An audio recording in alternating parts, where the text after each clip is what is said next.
आज हम खड़े हैं तामीर एक्सपो सेंटर कराची में, जहां पे progressive real estate and builders का बहरिया टाउन कराची के जितने भी हमारे प्रोजेक्ट हैं जो कि हमारे बुकिंग पे ऑन है, उनकी हम अपने तमाम क्लाइंट्स को ब्रीफिंग देने के लिए, क्लाइंट्स को पूरी डिटेल देने के लिए हम इस एक्सपो सेंटर में खड़े हुए हैं, ताकि हमारा तमाम स्टाफ इसकी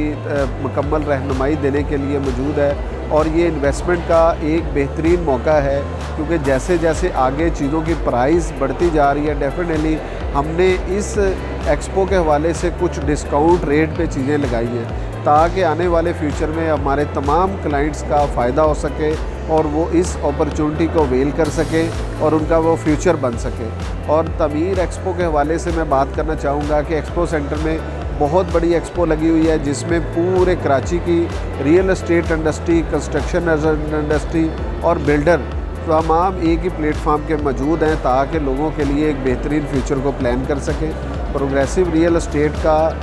बेहतरीन एक स्लोगन है कि हम आने वाले फ्यूचर में लोगों को बेहतरीन से बेहतरीन नए प्रोजेक्ट का मुतारफ़ कराते जाएँ, और इंशाअल्लाह हमारे प्रोजेक्ट तेज़ी से डिलीवर हो रहे हैं, और इंशाअल्लाह जल्द अज जल्द हम जितने भी क्लाइंट्स हैं उनको डिलीवरी करवाने की तरफ इंशाअल्लाह फ़ोकस कर रहे हैं। इंशाअल्लाह आने वाले टाइम पे नए प्रोजेक्ट्स भी आएंगे और इंशाअल्लाह ये डिलीवर भी करेंगे। Thank you.